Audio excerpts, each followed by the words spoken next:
Welcome to the Portuguese and Insurance Architecture Overview. Look at how we build a real business architecture. You cannot scale without a serious system to handle risk.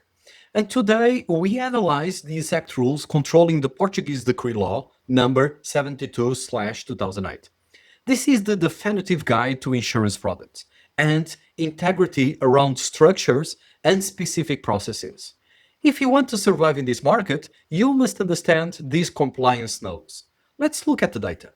What is the ultimate goal here? It is navigating financial uncertainty. Most operators, they fail because they face isolated exposure alone. Insurance changes the game completely. It transfers risk to stabilize the financials. Under the Article 1, the insurer takes a specific determined risk in exchange for a premium. It replaces devastating uncertainty with a predictable shared premium. Let's break down the functional architecture of an insurer. It requires four distinct steps to work smoothly. First, you must execute risk assessment and underwriting to evaluate probability and severity. And then you secure the capital inflow through premium collection. Next, you handle risk pooling and asset management to ensure long-term solvency.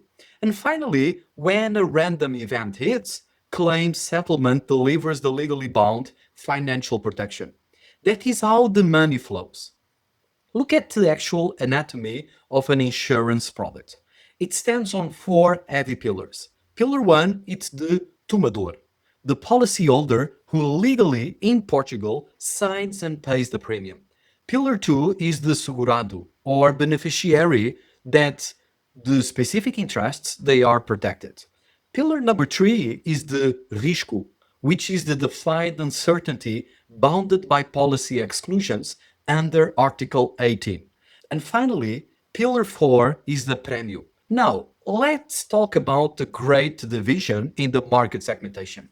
Decree-Law number 72/2008, in a structured way, separates the entire market into two specific pieces. The governing rules change completely based on what you protect. On one side, you have seguro de dados, governing non-life assets under Title 2. On the other side, you have seguro de pessoas, governing life and physical integrity under Title number 3. And you must know which game you are playing. Here, the seguro of pessoas is insurance of individuals, of the people. And then, of course, what we have regarding the premium, it's the premium connected with the insurance product. Okay? And risco, it's the risk. Now, let's look deeper into the non-life segment, seguro de danos. Okay? So it's the insurance of the assets. Now, based on the Article 123, the scope covers physical things, or specific goods, or credits, or liabilities. But here is the golden rule that you cannot break. The law, in a very explicit way, forbids unjust enrichment. An insured party can never profit from a non-life claim. Under Article 175, this covers risks connected to the life, health, and the physical integrity. The core mechanism here, it's completely different, relies on the predetermined capital. The human life has no strict financial ceiling, so the payout, it's an agreed lump sum. But watch the legal nuance. Certain specific medical expense covers can actually assume very specific indemnization nature. Okay, so let's compare them directly using a diagnostic matrix. Non-life relies on strict parameters for the indemnization, while life uses predetermined capital. For multiple policies, non-life strictly limits payouts to prevent fraud, but life policies, they are firmly cumulative. Now, look at the legal subrogation. In non-life, the insurer can step into the insured shoes to sue any fault third parties under the Article 136. In life insurance, the insurer, in a general way, has no right of subrogation at all. So, how do you calculate a fair premium without losing your shirt? You use the mathematical engine driven by the non-life actuary, meaning Article 15 demands a very stable statistical and concrete data to, in a very objective way, justify the pricing. And the engine forecasts frequency and the severity using the historical claims, weather patterns, and economic precedents. That or those are the key factors and the parameters. Now, this ensures that the premium in an actual way matches the transferred risk. And that is how an insurer guarantees long-term solvency to pay future claims. Now, let's look at the regulatory landscape and the legal scoping. Portuguese Decree-Law number 72 acts as the primary legal framework, consolidates decades of fragmented laws into a single cohesive regime. There is a clear hierarchy. Imperative rules sit at the top, followed by general contractual clauses. Then, what are the subsidiary law? And the primary goal is to update industry standards and protect the consumer, who is the weaker party. Now, let's dive into the principle of imperativity.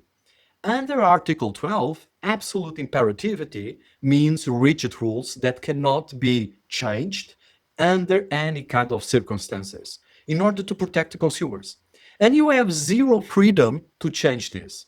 Now, next, it's the shield of information duties during the pre-contractual phase. Under the Articles 18 and 22, the insurer is legally bound to extreme transparency regarding exclusions and the calculation methods. Meanwhile, the policyholder must, in a very precise way, declare all known circumstances influencing risk under Article 24. If you misrepresent the risk, the law empowers the insurer to adjust premiums, cancel policies, or to refuse claims in an entirely way.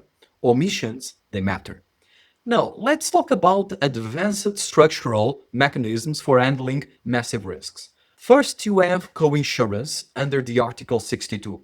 It's a horizontal mechanism where multiple insurers they share a massive risk in the same proportions under a designated leader. And secondly, you have reinsurance under the Article 72. This is a vertical mechanism where the insurer transfers portions of their aggregated risk portfolio to a larger global reinsurer. And this protects the insurance holder to own solvency. Now look at the complete insurance ecosystem analysis. Decree-Law number 72/2008 provides the necessary rigid legal guardrails. And these protections, they are not barriers. They are the architecture foundations. They enforce the transparency required for the mathematical models to function in a precise way. And this powerful symbiosis transforms the conceptual risk pooling into a stable, trustworthy life and non-life products that stabilize the broader economy. That is real stability. Now, let's wrap up with the key architecture truths. Insurance is not gambling. It's a mathematical and legally structured transfer of random risk for a calculated premium. All the products divide into what is compensation repair or predetermined capital. The legal framework of Decree Law number 72 in a very deliberate way limits absolute contractual freedom to protect the consumer, enforcing utmost good faith and market stability. That is how you win long term.